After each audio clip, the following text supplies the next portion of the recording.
Okay, let's just jump right into this. Welcome to today's Explainer, where we're going to unpack something truly awe-inspiring. It's a manuscript known as the ADI Framework. Basically, this work maps out the profound intersection between hardcore mathematical logic and absolute metaphysical reality. It specifically formalizes the Quranic architecture of Tawhid, or divine oneness. And listen, it is just a brilliant, highly structured way of looking at existence. It's definitely going to challenge how you think about the very fabric of reality itself. You know how we usually try to understand the universe, right?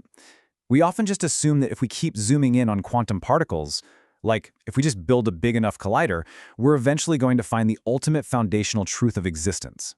But the ADI framework asks a pretty radical question. What if physics is literally just the outermost skin of reality? What if the universe is just the surface of something infinitely deeper? And that brings us right to the core thesis of the entire framework. It boldly states that creation plunges infinitely deeper than physics, but Allah is infinitely greater than creation. It sets the stage beautifully, doesn't it? The idea here is that creation goes deeper than anything science could ever measure, yet the Creator remains infinitely greater than all of that creation combined. Okay, moving into Section 1, the core category separation. To avoid the common trap of confusing deep cosmic mysteries with the divine itself, the author builds this architecture of absolute distinction. The framework splits absolutely everything into two strict categories. On one side, we have domain D. Think of this as a giant bucket containing the total created domain, the whole shebang. It includes everything that is created, no matter how mysterious or mind-bending it might be. And on the other side, we have domain G. This is a formal pointer to the uncreated divine reality. The rule here is absolute. God isn't just sitting at the highest level of domain D, God is completely categorically outside of it. Check out the mathematical notation here. D is categorically much less than G. Now that doesn't just mean D is smaller, it means categorical non-equivalence. It tells us that no amount of created infinity, depth, or abstract reality can ever equal or transition into the divine. You literally cannot stack enough universe together, like piling up Lego bricks trying to reach the moon, to finally reach God. It just doesn't work that way. Which leads us to Section 2, Beyond the Physical Universe.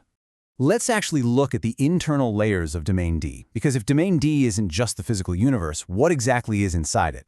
We descend through this really familiar stack. Step 1 is the material world. Step 2 drops down to quantum fields. Step 3 is the geometry of space-time itself. But then, bam, we hit Step 4, mathematical structural reality. It's kind of like a video game. First, you see the graphics, then the physics engine, and finally the underlying raw code. The author argues that this underlying math is just another created layer sitting underneath space-time. So here at level D4, we find numbers, topologies, symmetries, but, and this is crucial, these mathematical rules aren't self-existent gods. They are simply the created, accessible structures that make the physical world behave logically. Math is incredibly deep, for sure, but in this framework, it remains firmly inside domain D. It's a created thing. All right, Section 3, meaning deeper than quarks.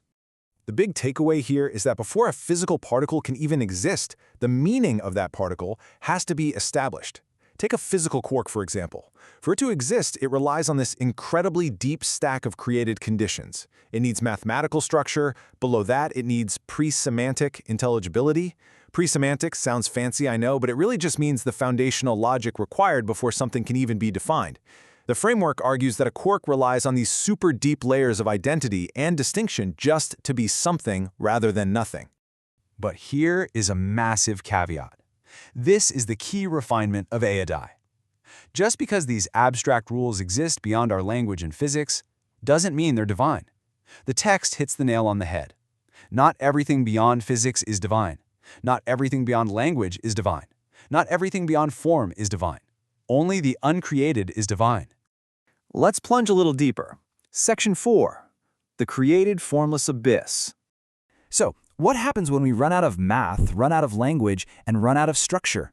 We hit a wall and plunge right into what the manuscript calls the created formless fundamentality, level D8. Here, we find realities that have absolutely no shape, no structure, and defy human meaning. Yet, and this is the absolute genius of the framework, they are still entirely created presences. They're just a deeper layer of the domain D onion. Now hold on, we have to be super careful here to avoid a major philosophical trap.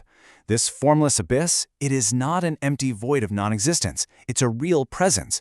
But equally important, it is absolutely not the uncreated creator. Just because something is formless and completely mysterious doesn't mean you finally found God. You've just found a weirder, deeper layer of creation. The framework actually pushes this to the absolute limit. Say you stack these mind-bending layers of reality into an infinite hierarchy, an unbounded sequence going deeper forever. Well, a core theorem of ADI states that this entire unbounded stack is still just a created thing. An infinite creation is still creation. It doesn't magically graduate and turn into the creator. Moving on to Section 5, the ultimate boundary logic. This brings us to the ultimate theological boundary that protects the whole framework from errors like pantheism, the idea that the universe itself is God.